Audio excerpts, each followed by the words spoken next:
Hey guys, this is Zane here, back at it with another episode of watching mantras every single day. You know what? I'm not even gonna try this time. I don't think I've got it right pretty much at any point all the way through, but that's okay. So today, this should hopefully be the last part when it comes to going through the art book, since we're a bit over halfway through, but I think the last little bit of stuff has less information than the first section of stuff does. And then if there is a bit of time left over, I do have a couple noteworthy things to point out from someone that did a lot of the storyboarding and stuff on the movie. So I'm just gonna get right into this. So hopefully that we can, I don't know, get it actually finished this time around, and I don't have to make a part 4. I didn't even think that I'd have to make a part 3, but we're here, and we're good. First things first, one thing I never actually noticed until now is so this is a hardcover book with a sleeve around the front. And if you take the sleeve off, it's a picture of DJ in front of the house, but the house is not like monstrous quite yet. So I think that's the first time I've actually seen that image. I haven't seen it anywhere else that I can really think of off the top of my head. But so we ended off last time talking about like ending off with the vacuum cleaner dummy type page, and talking about just like a bunch of different colors and whatnot. So where we ended off last time, it was a nice picture of something that didn't actually make it into the movie. There's a picture of Jenny kind of slumped over in the back of what appears to be the Pizza Freak car, and she's fiddling with a slingshot, and DJ's like on the roof of the car and looking over at Jenny. And I'll read the little excerpt for this. Gil and I talked about the mood we wanted to create. We mapped out the frame of the film because the lighting is so important to the storytelling. 3 in the afternoon in the fall is a very different look from 8 in the morning, and the autumn sun never gets very high. The audience is very sensitive to these things. And to go with the image that's portrayed, the kids were originally plotting their plan to defeat the house while hiding in the back of the pizza car. We wanted this part of the film to be dusk, so we added a creepy yellow dusk light. So I guess Skull was definitely going to have more of an important role all the way through, and he probably, I guess, would have driven them to the house, and maybe he would have gotten eaten at some point. But nothing is specifically stated for that, so I can only infer that that might have been the case. Especially, why would the kids be in the back of the car and Skull not being there?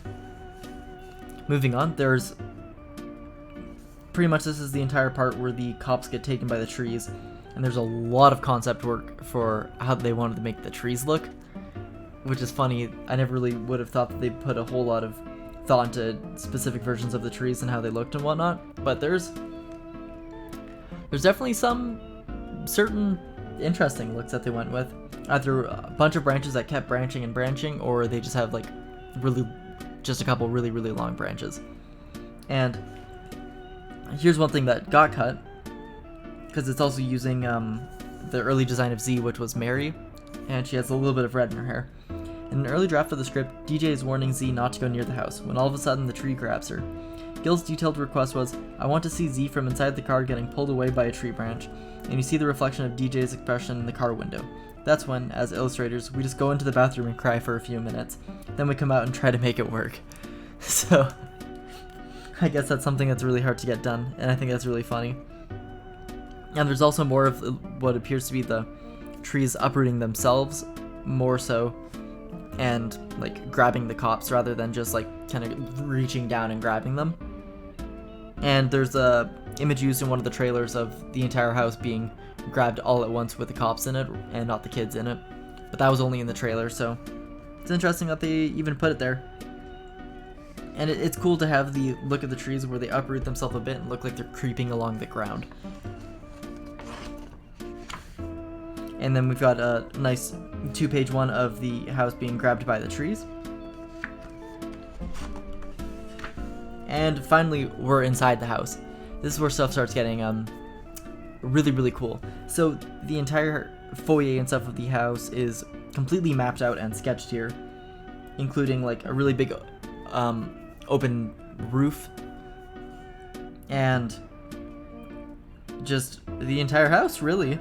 There's a whole lot here, and pretty much none of it actually made it into the final film. But in some early concept design with Chowder, DJ, and Jenny, there's like stray pipes like slithering around along the ground that look like veins, and they're kind of popping out of the walls at certain spots and like going down. There's splintered boards all around them. It's super cool. I'm a little bit sad that they never went through with it, but I mean, there's only so much you can do, and at that point it might have made it a little bit too real and spooky. And then we've got just a really nice big shot of the basement and DJ with like a big shadow casting behind him. It says, as the arc of the story sucked you more into the house, we were trying to make a transition from the autumn colors at the beginning of the film to a specific green color, which starts creeping into the scenes. And if you go back and watch the movie, it is extremely apparent that that is the case. Everything starting off all nice, using yellowy orange colors and moving slowly to darker and darker, getting like blue and greens and purples in. It's really neat. And also, getting through this second half of the book is especially going to take less, because there's a lot of two-page just concept works that are just images and no excerpts. So the next one they had here is just mountains of toys in the basement and all the kids down there. So that pretty much stayed in its entirety down into here. And they specifically show Jenny's red wagon. And then, yet again, the furnace comes up. It appears in like the original drafts, the furnace came up a lot.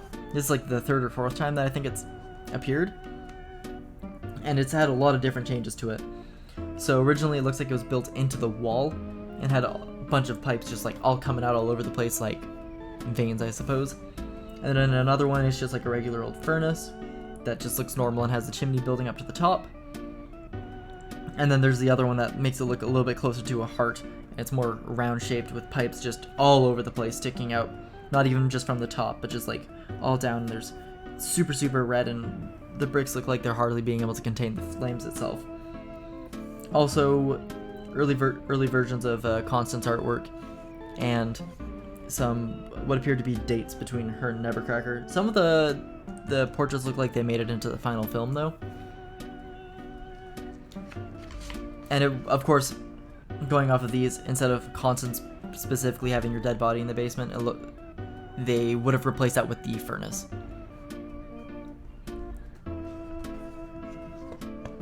And even more so, there's even more concept design work for the furnace. So they really banked on this idea early on, I would assume, because wow, they went all out. There's even a couple early designs for the pipes. They don't look all that different from what we got. If anything, a little bit creepier and almost more less metallic. They have like some sort of like skinish properties, and it looks like they've been stretched a little bit, which is kind of gross.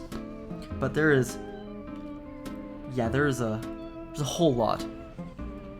So there's what appears to be one version of the heart that looks like it's totally organic material, which I mentioned it before that they wanted to make the house have like organs and stuff like that, but the age rating was going to affect that, so they did not end up sticking with that. And well, I think this is one of the earlier concepts, and it's metallic pipes coming out of it, but the heart itself is really gross, and everything else is just earlier concept versions of some of the furnaces that I described in the previous page. So nothing super new here, but furnaces nonetheless. And now we get to move on from the furnace when they made it into like basically Constance's tomb or shrine down below. So there's pretty much like a cage built using the old parts, something the big circus, and the lady. It looks like the early version they called her the lady pig instead of the lady as big as a house. And there's a couple parts of the wagon like strewn about, and more pipes just like jutting out all over the place. And then on the next page there is concept art for just like the skeleton encased in cement, and it's terrifying, but it's also really cool. I didn't know if they'd have much for concept in regards to how that's supposed to look, but it's awesome, but at the same time really gross. So originally it looks like they went with the idea that she fell into cement rather than having it poured on top of her, because what it looks like is a huge indent in the ground, and then you can see where the body once was, and it all like the skin and stuff rotted away into the skeleton. And there's like glasses and stuff and like a baseball around in the cement. But ultimately it looks like they went with the whole body being just encased, so you can see part of where her arms used to be and whatnot. You can even see her wedding ring. And in some of the earlier ones, like the bits of the clothes are still there, but they're rotted away. Only certain body parts are like sticking out of the cement. It's mildly terrifying, but in the best ways possible. And we've got another 2-page concept art of the kids, Jenny and DJ facing the furnace, and Chowder is in a different hallway entirely. And another one of a close-up of what the furnace looked like, and it's just DJ looking at the furnace. And it also appeared that the kids were a lot more focused on exploring around the house than what we ended up with. So there's one of all the kids in the kitchen, pipes like jetting out of like the fridge. It's hard to tell if the pipes are supposed to be attacking the kids or if they're like more in shock. And then another one of a wider view of the kitchen, and it looks like it's really hard to navigate through this area because there's pipes everywhere. But in the one of the pipes coming out of the ground, you can see a red tint from what I assume is the furnace. And I really did like the idea of all of the pipes kind of leading from the heart. It really adds an organic feel to the house, but I can totally see why that might have been either a pain to animate and an issue with the rating system, but it is what it is, and that's okay. So there's also an example that had Chowder, like they had all of Constance's bedroom modeled, and they never ended up shooting in Constance's bedroom, but I felt like the least they could do was to design her some nice, feminine, sturdy furniture. Her bed supplies the springs that attack Chowder in the basement. There's a picture of either Chowder falling through a mattress, and like the springs are coming up all over the place, or he's being sucked up into the mattress. It's kind of hard to tell from the way motion is in this, but that's where they got the idea from the slinkies. It's supposed to be from the mattress, and less so just random springs. But the house design or the room design stuff is super nice. You have the wallpaper drawn out, the entire bed frame done. There's a lot of like reddish lighting, which almost makes it seem like this would have been directly below the furnace, or maybe this was earlier before the furnace design, because right above the bed there's like a hole, and there's a bunch of red light like spilling out onto the bed. There's a whole lot of different ways they could have gone about doing this. Maybe they didn't go about it in the best ways they possibly could have, but it's all interesting nonetheless. And it's almost even more cool to be able to uncover some of this stuff, because I doubt 90% of the people that have seen this movie know about half of this stuff. So we're making history here. And also with the way the house was designed, they wanted to be able to have it like visually tell that it's roughly like a World War II designed house, like old. Probably wouldn't match up to a lot of construction codes these days, but then they realized they didn't want to focus too much on a lot of the designs and stuff, because this entire movie takes place in a fantastical world, and a lot of it's not grounded in reality, so they didn't want to have to worry, too much about making something super realistic in that regard with the house, and you can tell from the way that is. In the next one, it looks like since their kids spent a lot more time in the house, not just the basement, but they actually explored all around, there's wires shooting out of the wall and there's electricity flying everywhere, so that could have been a hazard scene where the kids tried to get through the hall and maybe get to Chowder after the springs took them up, and they'd have to dodge through the electric wires. And then we've got an upstairs sketch of the foyer, pipes everywhere. Not much else to say. It doesn't look a whole lot different from some of the other sketches. Chowder is at the top of the stairs, though. Scroll back up. So we're motoring through this section of it nice and fast. We'll be able to finish this off for sure in this part, and be able to talk about some of the other stuff, which is nice. There's some more concept art of Jenny holding onto the uvula, or chandelier in this case, and instead of the tongue coming up to attack her, it looks like pipes are shooting towards her. Also, her clothing style is a lot different than what it ended up being in the final version. Let's see. Oh, so yeah, Nevercracker is a complicated character. He's not a bad guy, he's a scary guy, and he's very outwardly aggressive and violent towards the world, but there's a lot of real empathy churning below the surface. And these are pretty much just rough designs of like what the house looks like from the inside. So the front door and what some of that stuff would look like when the house started getting angry, like where the object would shift to.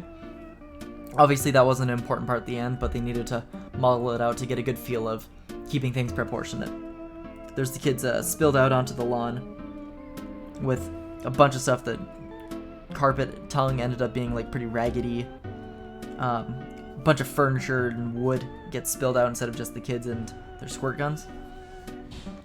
And it also looks like maybe earlier on they ended up falling down into the stomach, mouth part, and got flushed out. So the kids went through like a drainage pipe and ended up having to walk out from there. But consistency wise, how the other people, like, looks like they technically died when they got eaten, so I don't think this would be a weird exception in a continuity error. And there's a really good excerpt here actually from something massive they changed, but I don't see it mentioned anywhere. Nevercracker shows up in a taxi, but it's used to be that he came to DJ's house and knocked on the door. DJ opens the door and falls over in shock when he sees Nevercracker. I wanted a composition where, if you glance at it, you might think it's a monster demon who's about to kill someone with an axe. Then, if you look closely, you see it's an old man with a squirt gun in a hospital gown. So, right below the kids getting, like, up-chucked by the house, it's, like, DJ's, like, on the ground in his house, like, on his hands and knees, and the camera's, like, angling upwards and shadowing most of Nevercracker's body and stuff. And in one hand, he has, like, holding the nozzle end of the squirt gun, and it looks like he's holding a pipe or something, and he is about to beat DJ with it, but in reality, he's just holding one end of the squirt gun. That would have been a really cool way for their encounter to go, where they realized, like, he realized himself after being inside his house that someone was there because there's squirt guns left inside. But ultimately, I can see why they didn't quite go with it. It might have added a little bit too long in a runtime, especially with everything else considered. And then there's DJ looks like he invited him in, and they're having a cup of coffee. And there's a nice excerpt here. Nevercracker gets into some extreme yelling fits, where his face really distorts. But then toward the end, once CJ hears about Nevercracker's background, he has to be very sympathetic. So his CG rig is probably one of the most versatile as far as its performance range. And a lot of that didn't quite get used, which is a shame, but at the same time, his expressions are definitely up there with the quality that is the house's expressions. And we've got a lot of concept art based on the circus, Nevercracker's past, and the circus itself. Tons of this stuff didn't get used. They ripped the exact image of the demolition crew straight from the concept art, so they didn't change it and model it. It's all 2D image, but you can see it a bit in higher quality. I think it might be safe to assume that a lot of the people he worked with were all some of his family members, because there's a family photo of Nevercracker, and he has a really, really big family. They even show it off in the movie as well.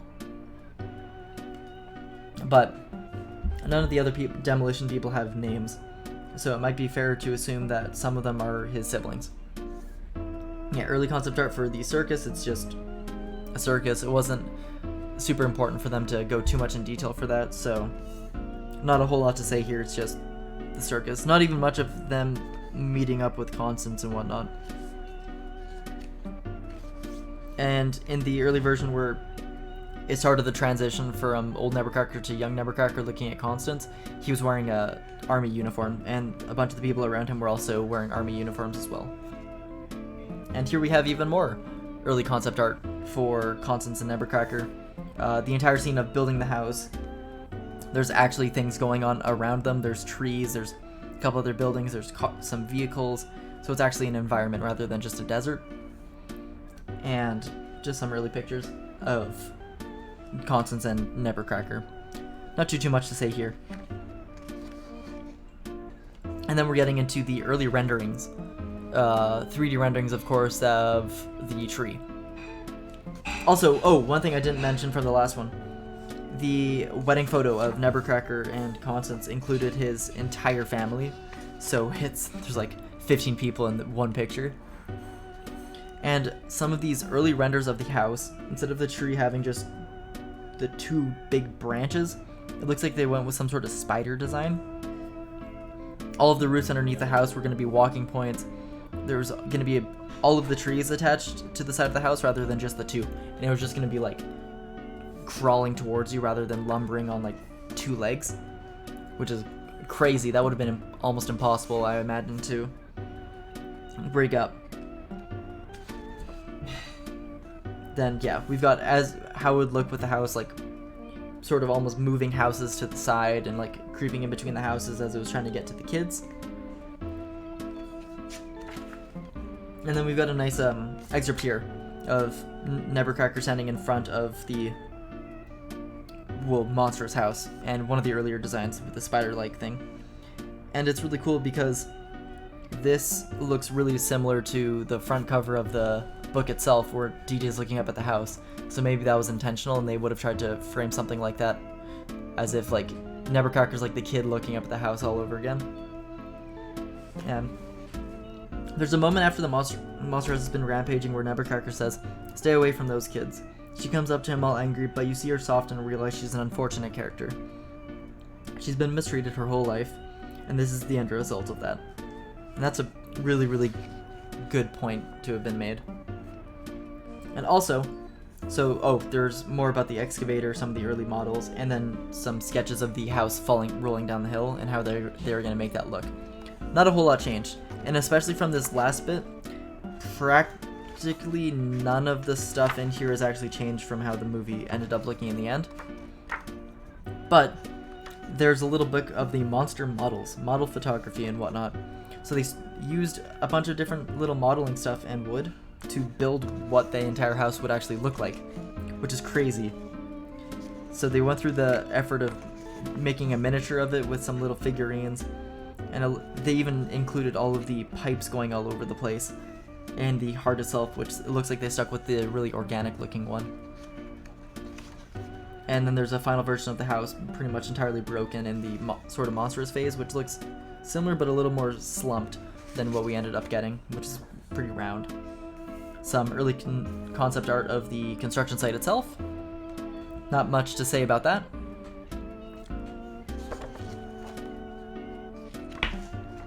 And one really good note, they mentioned, where is it here?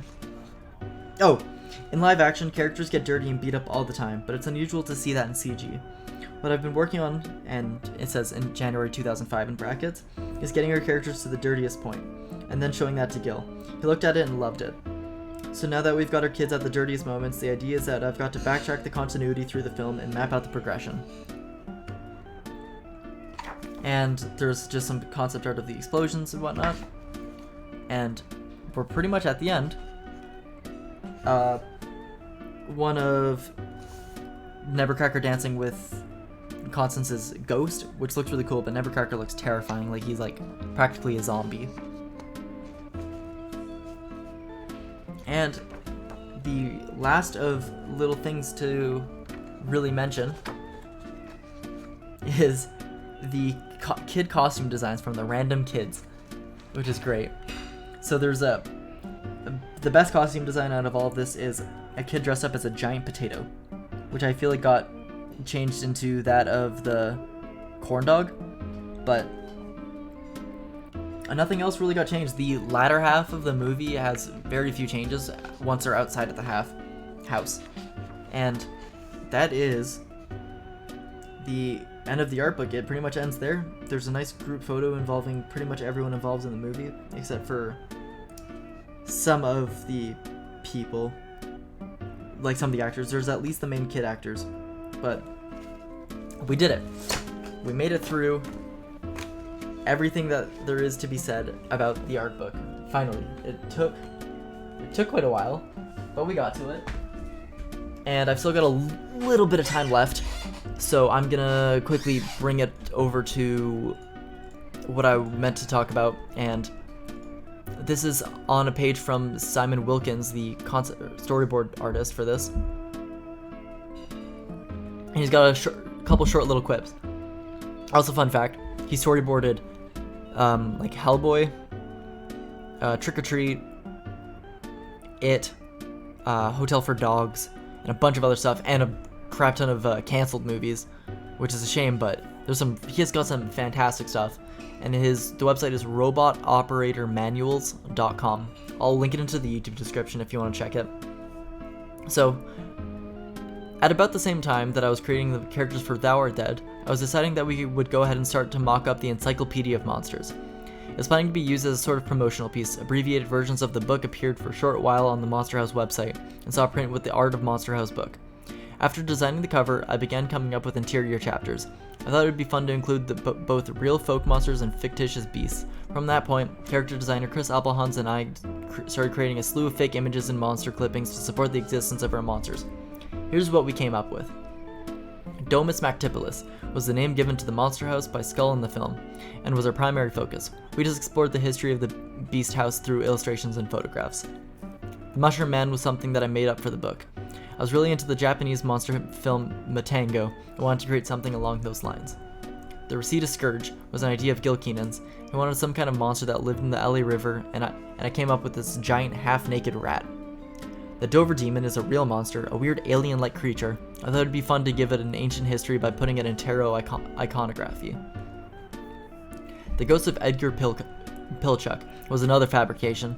I really wanted a good ghost story to be included in the encyclopedia, and a hanging man terrorizing lone motorists felt like a great piece of believable folklore. The Dobart Shoe is an Irish legend, along the lines of the Loch Ness Monster. And finally, the Nameless Thing was probably the creepiest, most Lovecraftian true story I came across in my research. People really did disappear at 50 Berkeley Way, and all the descriptions of the monster included tentacles. Neat. And there's just a little bit of concept art and design that he had for them. But I thought that was really cool that the Monster Encyclopedia was planned to be pretty much a full encyclopedia. And finally, something that is probably more interesting to a lot of you, an entire thing about Thou Art Dead. It was during the Monster House shoot that we lost the library sequence, and the character of Skull became the Wizened Sage. It was decided to parallel DJ, Chowder, and Jenny's conflict with the Monster House to Skull's ultra-violent arcade game, Thou Art Dead, introducing the concept of Domus Mactipulus. I started off designing characters for what we thought might be a Dragon's Lair style animated arcade game. We'd even discussed putting out a mini comic book about the game, and I came up with a hero, the princess, and a horde of creatures, all done in the vein of Bruce Timm's Batman/Superman cartoons. That went away pretty quickly. We decided that it must be a 16-bit arcade adventure, a bit of a blend of Ghosts and Goblins and Castlevania, so I was right on the dot with that, 100%, which is hilarious. Since I had all the characters already, I went ahead and began designing the cabinet art for the game. Then I had the task of figuring out how to create something that looked like 16-bit, but do it in Photoshop. Not an easy task. I studied screen layouts of our old school models, figuring out just how many pixels are required to get a 16-bit look. Once I got that down, designing everything was probably the most fun I had in my 2.5 years. Here, you'll see all the character designs as well as simple keyframes for movement and death animation. I did 2 tiers of background levels, both of which were simply animated, and the game over screen. The animation was done by amazing Stuart Allen and can be seen in the film. Neat. The designs were used again by Sony to create a 3-level online game that can still be played at the Monster House site, which doesn't exist anymore. THQ, who created the Monster House console game, used my designs as a basis for the unlockable Thou Art Dead game. That one's fun, even if it's hard as hell. Remember how frustrating Ghosts and Goblins was. And the characters included were Hero, which you see, Princess, which I think the only things you see here are Two-Headed Troll, Skeleton Warrior, Cyclops, and Eyeball Monster maybe? But we've got Hero, Princess, Fishman, Eyeball Monster, Cyclops, Crab Beast, Flying Cow Skull, Two-Headed Troll, Skeleton Warrior, Bucket Bat, and Dragon with chest open. And you do see the dragon, that's for sure. And then there's the background designs for levels 1 and 2, which level 1 is exactly what you see in the game, but level 2 is more of a ghost ship and cave type deal with water wheel and broken down pirate ships. And okay, it appears that you do actually see pretty much all of the enemies. Yeah, in the actual thing, they posted some screenshots. And that's just about it. One quick last little thing. Online, you can view all of the storyboard stuff that Simeon Wilkins actually did, which covers pretty much 90% of the game. And the last little snippet stuff is things specifically in DJ's room. This is just about everything we could stuff into DJ's house. Anything in the film that had to be written or drawn by DJ was actually done by me, and it's not hard to bring out the 12-year-old in me. Above you'll see DJ's notes on Nevercracker, all of his post-it notes, some of the Polaroids that he took of the house. I also drew the posters that adorned DJ's walls, and his goofy drawings of city-stomping zombies. Now wouldn't that make a great movie? There's the map of DJ's plan to put the house to sleep as well as the markers he used to draw it. Lastly are the LPs Z was to rifle through before popping in the Skull and Bones cassette. The LPs were never used. Oh well. And okay, that makes sense. So the LPs that were going to be used was Soothing Sounds from the Dentist's Chair, which makes sense because DJ's dad's a dentist. And there's one called Farkas. We had Yellow Eyes, which was a riff on the band and album Tarkus, which had an armadillo tank. And in this one, it was a fully Cybertronic armadillo tank, which is really funny that they did a riff off of that, but barely. And then there's also a cyber pterodactyl. Other important things was, I don't think they included in the art book, but they had the date and thing specifically from the movie, and the things that were covering up that you couldn't see. So, September 8th, another Frisbee Red. September 24th, math book, that's a good thing. October 3rd, big styrofoam glider, where did that come from? October 15th, baseball again, 49 total. Note, reaction time 24 seconds. And October 24th, a fist from a monster toy, it shot off, wow. So now we've covered all of that art stuff. We've got all of it covered. And I think that's probably a good place to end it here, since I just hit the mark. Hopefully I'll be hearing back from Gil in the next day or two. I shot off a message to Dan Harmon. I'm totally unlikely to get a response from him, but I thought I might as well try. So, I hope you're enjoying this, and I'll be seeing you guys tomorrow. Bye.